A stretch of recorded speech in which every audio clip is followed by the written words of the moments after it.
দেখুন কত সুন্দর এখানে পরিবেশ। অবশ্যই কিন্তু আপনারা আসবেন, স্টেশন থেকে কিন্তু খুবই কাছে এটি। এই সমস্ত এখানে প্রাঙ্গণটিকে আপনারা ঘুরে দেখতে পারেন। খুবই সুন্দর একটি প্রাঙ্গণ এখানে কিন্তু বানানো হয়েছে। এখানে রীতিমতো লাইন পড়ে গিয়েছে মন্দিরের ভিতরে প্রবেশ করানোর জন্য। খুব সুন্দর একটি এখানে মূর্তি রাখা হয়েছে। এখানে কিন্তু সুন্দর মিউজিকও বাজানো হচ্ছে। তো আপনারা সবাই কেমন আছেন? আশা করি সবাই ভালো আছেন, সুস্থ আছেন। আর একটি নতুন ভিডিওতে আপনাদেরকে স্বাগত জানাই। আজকে হচ্ছে নভেম্বর মাসের 13 তারিখ, আর আজকে আমরা এসেছি দীঘা। এখন আমরা এসেছি জগন্নাথ মন্দিরে দর্শনে। আর সামনেই দেখতে পাচ্ছেন জগন্নাথ মন্দির দীঘার নতুন উদ্বোধন করেছেন আমাদের মুখ্যমন্ত্রী। এই সমস্ত এখানে প্রাঙ্গণটিকে আপনারা ঘুরে দেখতে পারেন। খুবই সুন্দর একটি প্রাঙ্গণ এখানে কিন্তু বানানো হয়েছে। প্রচুর দর্শনার্থী এখনও কিন্তু আসছেন। আজকে হচ্ছে নভেম্বর মাসের 13 তারিখ 2025-এ, কিন্তু এখনও প্রচুর সংখ্যক দর্শক এখানে কিন্তু উপস্থিত রয়েছে।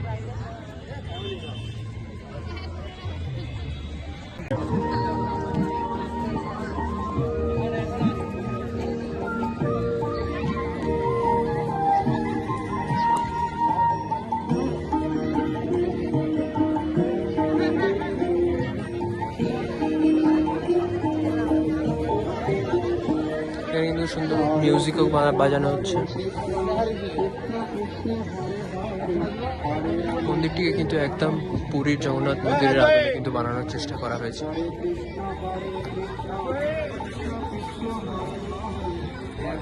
ভিতরে কিন্তু ক্যামেরা করা অ্যালাউড না।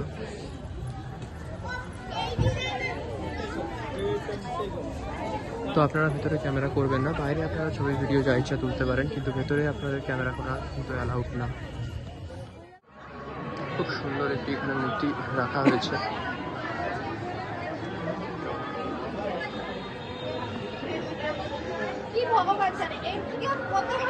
খুবই সুন্দর এখানে কিন্তু কারুকার্য করা হয়েছে। পুরোপুরিভাবে পুরীর জগন্নাথ দেবের আপনারা অনুভব কিন্তু নিজের রাজ্যের মধ্যে আপনারা পেতে পারেন। অবশ্যই কিন্তু আপনারা এখানে আসতে পারেন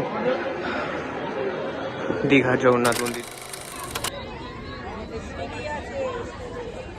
মন্দির প্রাঙ্গণে কিন্তু আপনারা এসে অনেক ঘন্টা সময় কাটাতে পারেন।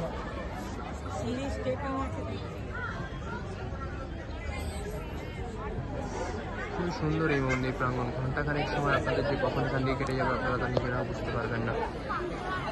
খুবই সুন্দর কারুকার্য কিন্তু এখানে করা হয়েছে, এবং উপরে একটি ফ্ল্যাগও উঠছে, যেমনটা আপনারা জগন্নাথ দেবের মন্দির পুরীতে দেখতে পেয়ে থাকেন। এরকম কিন্তু অনেকগুলো মন্দির মতন করে দেওয়া রয়েছে। এইখানে আরেকটি মন্দির রয়েছে, কিন্তু মন্দিরের ভিতরে ক্যামেরা করা অ্যালাউড না, তাই আপনাদেরকে দেখাতে পারলাম না।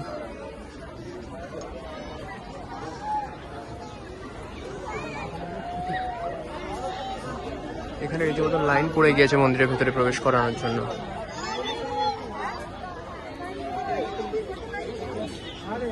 সন্ধ্যের সময় এই লাইন এবং এই মন্দির দেখতে কিন্তু খুবই অপূর্ব সুন্দর লাগছে।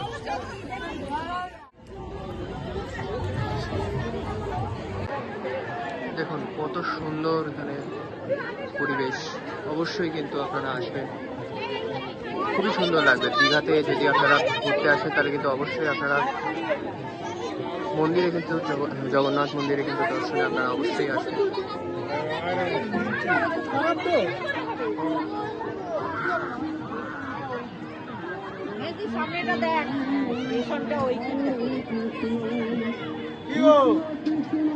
স্টেশন থেকে কিন্তু খুবই কাছে এটি। সন্ধ্যাবেলা দিকে আসার চেষ্টা করবেন যদি আপনারা পুজো যদি না চান, তাহলে কিন্তু সন্ধ্যাবেলা দিকে যদি ঘোরার জন্য আসেন অবশ্যই সন্ধ্যাবেলা দিকে আপনারা আসতে পারেন। আর যদি পুজো দেওয়ার জন্য থাকে তাহলে কিন্তু সকালের দিকে আপনাদেরকে আসতে হবে। ভেতরে ক্যামেরা করা অ্যালাউড না, তাই জন্য ভেতরটা আপনাদের কতটা ভালোভাবে দেখাতে পারলাম না। আপনারা ভিউ দেখুন কত সুন্দর। সন্ধ্যাবেলার দিকে আপনারা কিন্তু এখানে অবশ্যই আসতে পারেন। খুবই সুন্দর একটা এক্সপিরিয়েন্স কিন্তু আপনাদের হতে পারে। আর সঙ্গে শ্রী জগন্নাথ দেবের দর্শনও কিন্তু আপনারা করতে পারেন। খুবই সুন্দর সন্ধ্যাবেলার দিকটা এখানে হয়। আপনারা অবশ্যই আসতে পারেন, এনজয় করতে পারেন।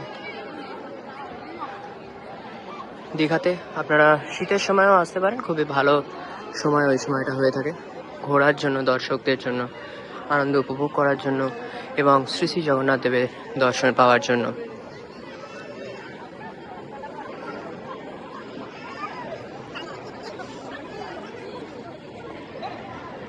দেখুন একটা কারুকার্য কতটা সুন্দরভাবে নিখুঁতভাবে কিন্তু বানানো হয়েছে দীঘাতে। আপনারা কিন্তু পুরোপুরিভাবে পুরীর জগন্নাথ মন্দিরের কিন্তু এখানে আভা লক্ষ্য করতে পারবেন। চলো দেখা হচ্ছে নতুন কোনো একটি ভিডিও নিয়ে খুব তাড়াতাড়ি। ততক্ষণ পর্যন্ত সবাই ভালো থেকো, সুস্থ থেকো, সাবধানে থেকো। Bye bye.